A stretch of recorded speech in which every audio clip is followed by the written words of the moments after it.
Awakening with Brahma Kumaris. Welcome to Awakening with Brahma Kumaris. Our topic today is the power of tolerance.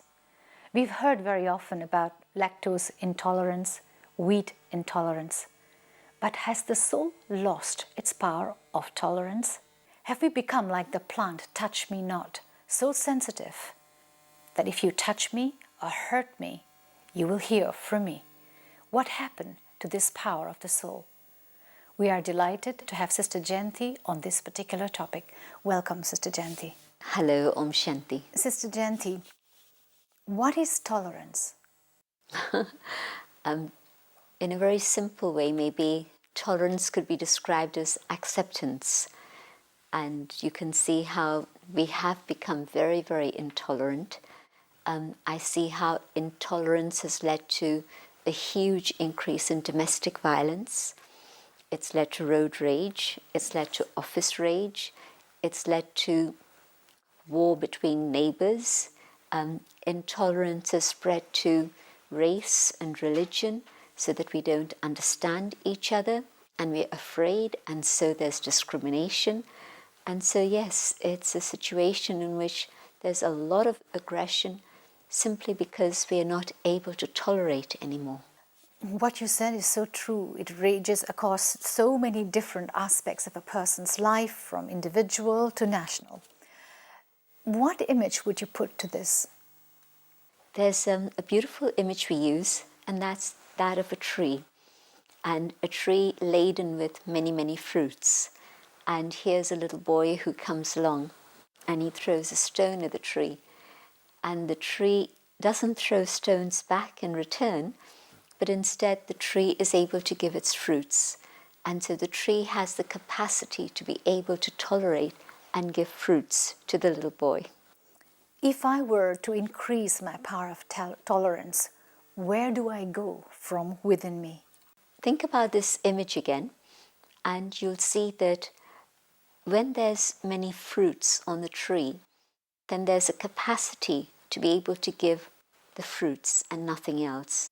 And the way I interpret it for myself is that when I've been able to develop a relationship with the divine, the fruits of that, the love, the joy, the contentment, the power of that is such that in a given situation, I don't react with bitterness and anger, but I know what it is I have to do, and I'm able to share those sweet fruits with others. And so I don't enter into this give and take of aggression, but there's aggression coming, but I just simply do what I need to do and give fruits. So in the process of meditation, turning to the divine becomes the source of attainment of this particular power? Absolutely. I don't know how else one could increase and develop this capacity, but the more I go deep inside, the more I connect with the source of all power, tolerance develops, because I'm receiving so much that I am full. And then I don't have expectations of the others. Intolerance also comes very often when I'm expecting you to behave in a certain way that I want, and you don't. And I don't like that. And so I react to that. I become intolerant of that. And so when I'm full within, I'm content. I don't have expectations, and I'll be able to accept you as you are. That's very beautiful. Now, tolerance, is this the weakness of a soul, or it could be the strength of a soul? It's because I'm weak, that's why I'm tolerating, or I'm really powerful inside because I'm so connected to the divine that I'm actually able to tolerate. So what is it? I think some people call it a weakness because they're seeing tolerance as being a situation of being a victim. And I'm not seeing tolerance as a victim consciousness. I'm seeing tolerance as a tremendous inner strength and power that I've gained within myself, so that I have my own dignity. And even if things go up and down around me, and you don't do what I wish you to do, but you don't touch my own dignity, and I'm able to move forward with my own inner authority without being affected by the things around me. Where tolerance is seen as weakness, it's because a person has allowed themselves to become a victim. And yes, in that case, that's what it is. But that's actually not what tolerance is about. Here's somebody who's on a very external level forceful, and this person wants something from this one, and then they allow themselves to become a victim. Well, that's not tolerance, actually. That's a state of weakness.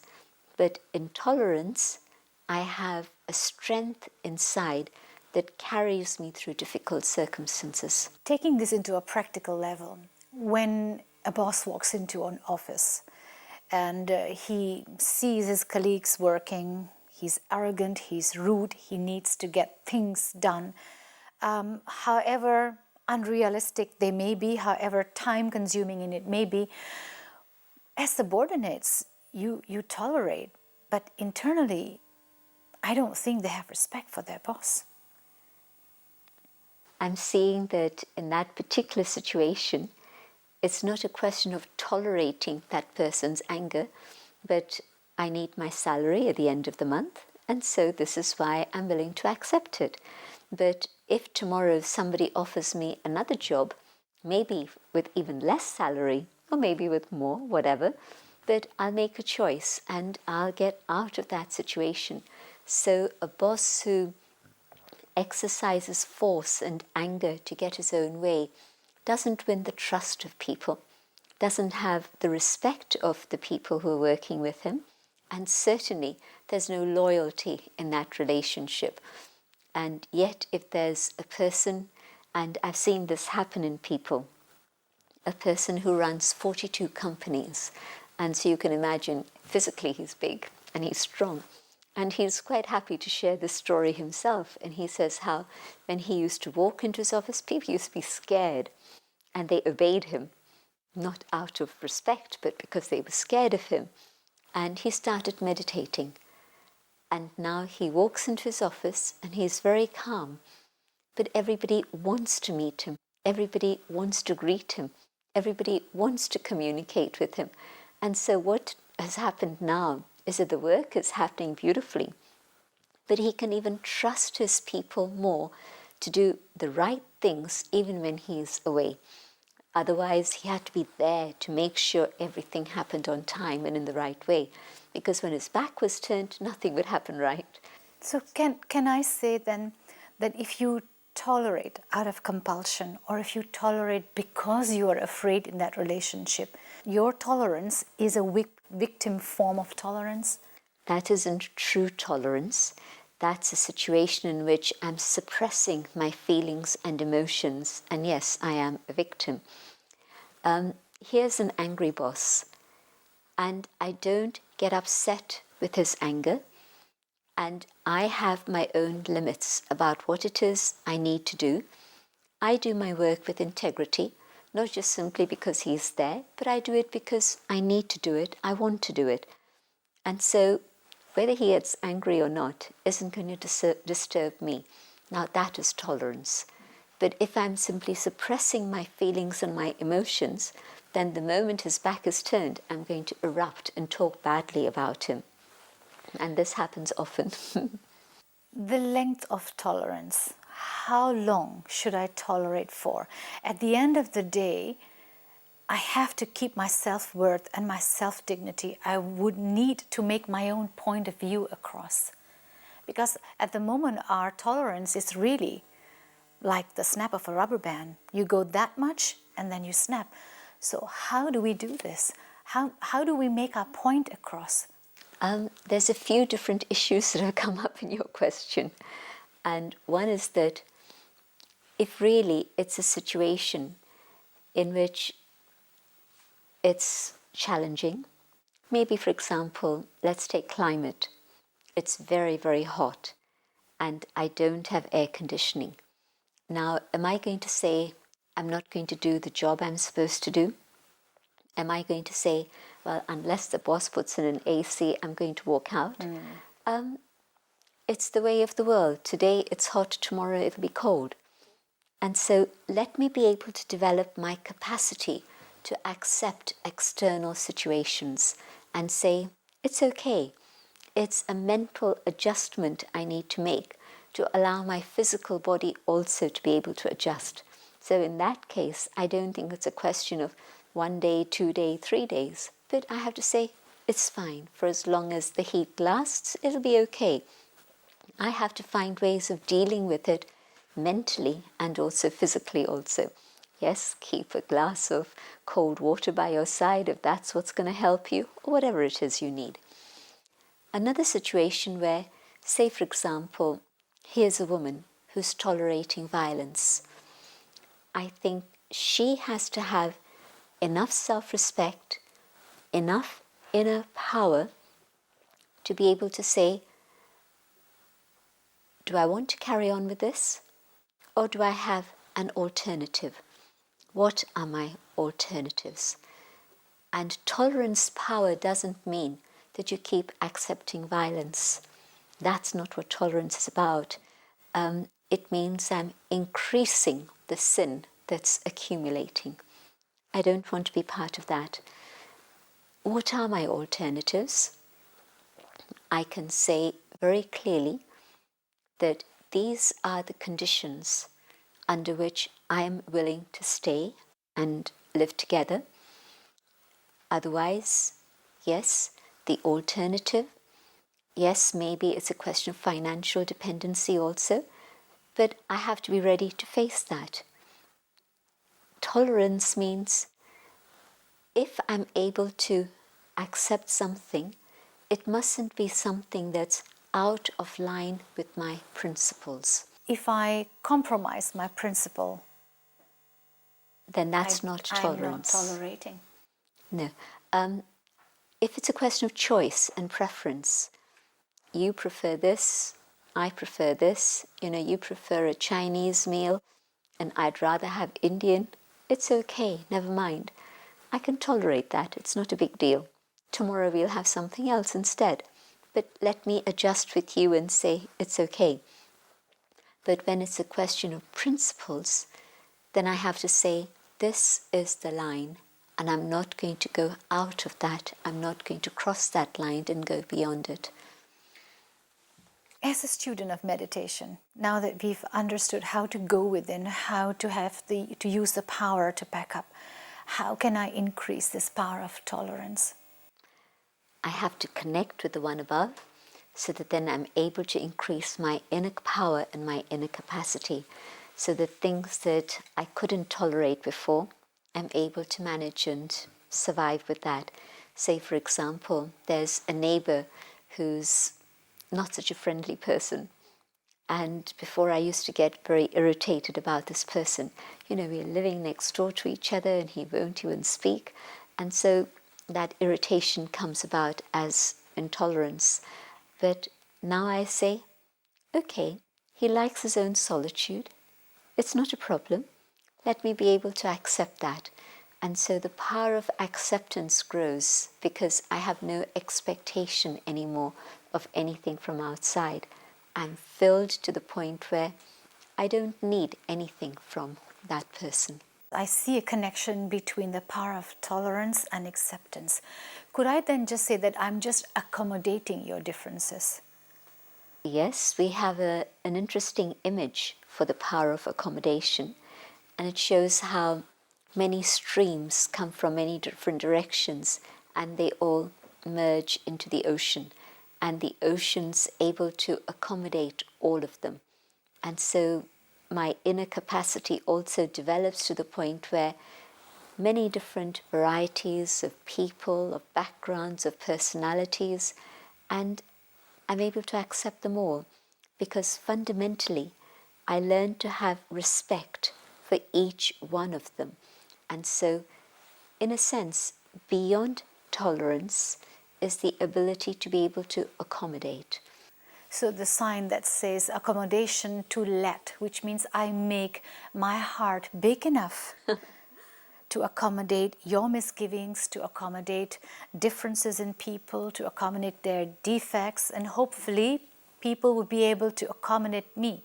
What happened to our hearts nowadays? It's become very small. tiny.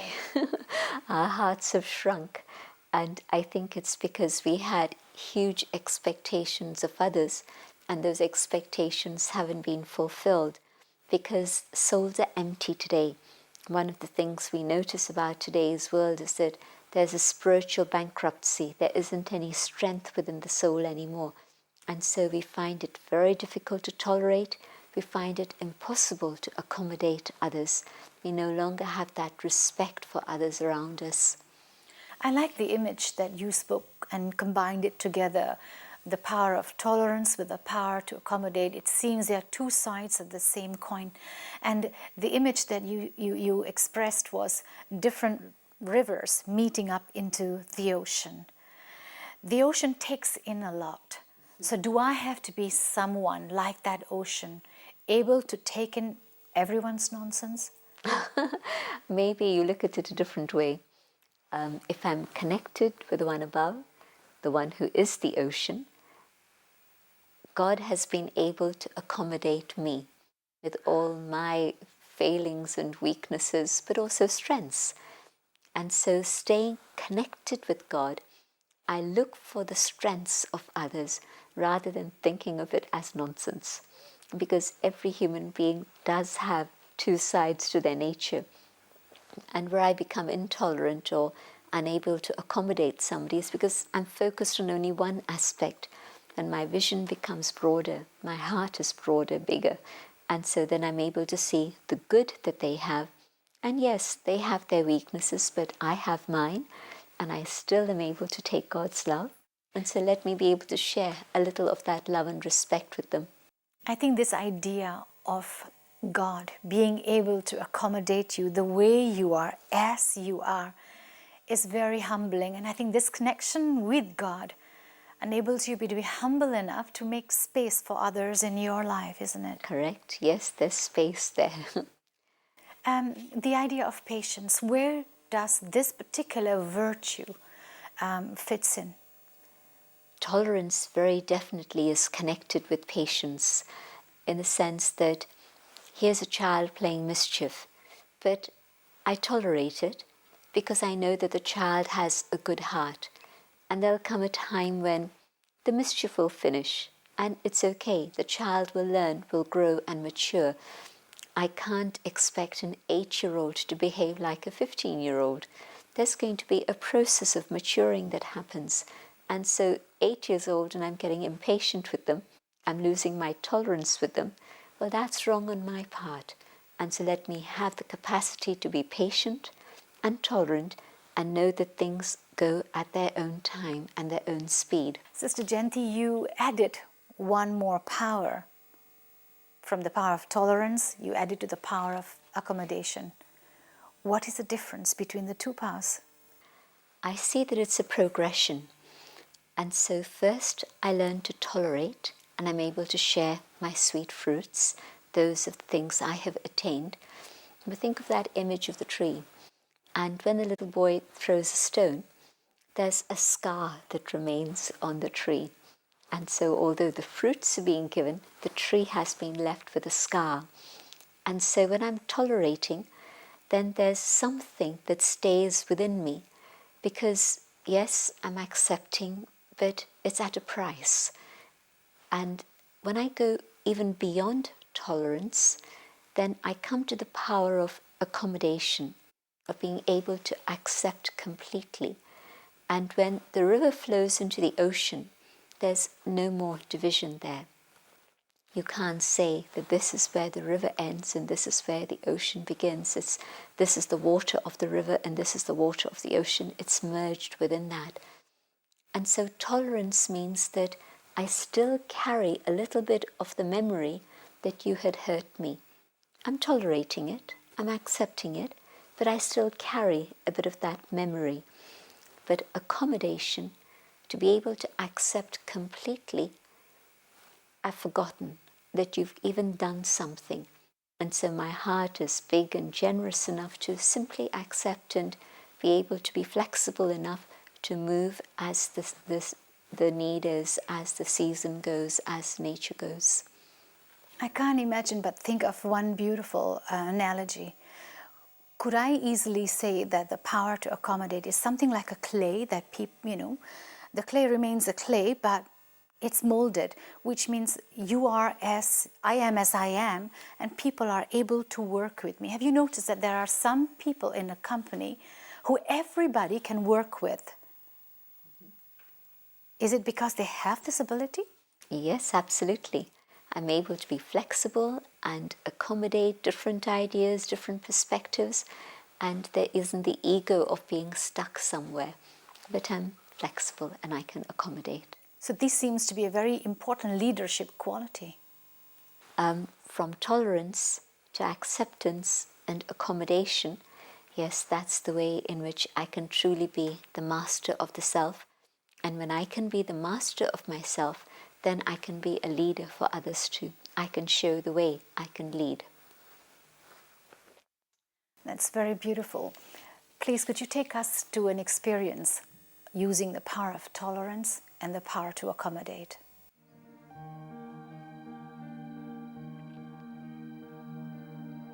I go into the world inside and I connect with the divine,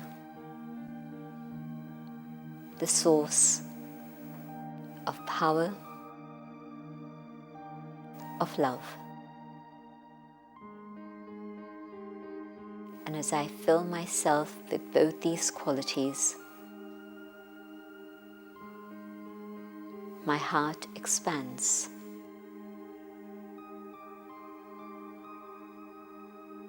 God is able to love me in spite of all my weaknesses. God has accepted me as I am, no matter how many stains I carry on myself. As I feel God's love and God's power, and accept that God truly has taken me as I am, I begin to think, what must I do to be able to accommodate others, even go beyond tolerance, where I truly am able to respect them and accept them and adjust myself with them. I fill myself with God's love and power, rooted in my own inner dignity and self-worth, but now also able to value others and to recognize the need for us to be in harmony with each other. My heart truly opens up. I see all the variety. I see the beauty in that variety, and know that we all belong to one. Whatever our differences may be, but we belong to one. We are one family.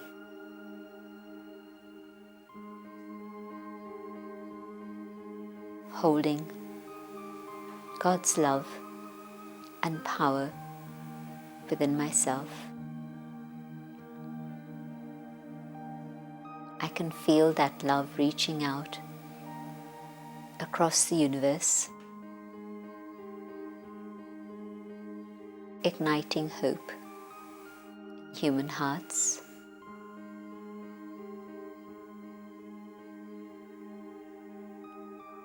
And I also see how God's love has made my heart expand. I come back to the awareness of the physical dimension.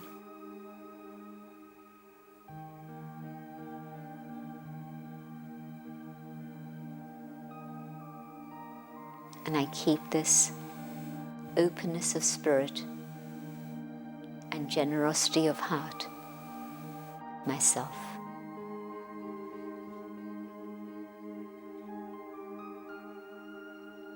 Om Shanti. Thank you, Sister Jayanti. She explained very beautifully how to increase this power of tolerance. Connect yourself with the divine, the source of all attainments. Once you completely attain from this spiritual being, you no longer learn to expect from others in relationships. Together with the power of tolerance, she connects us to the power to accommodate. How do we accommodate others in our relationships?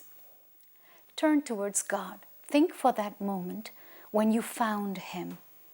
He accommodated you, accepted you as you are, the way you are, with nothing to change from your end.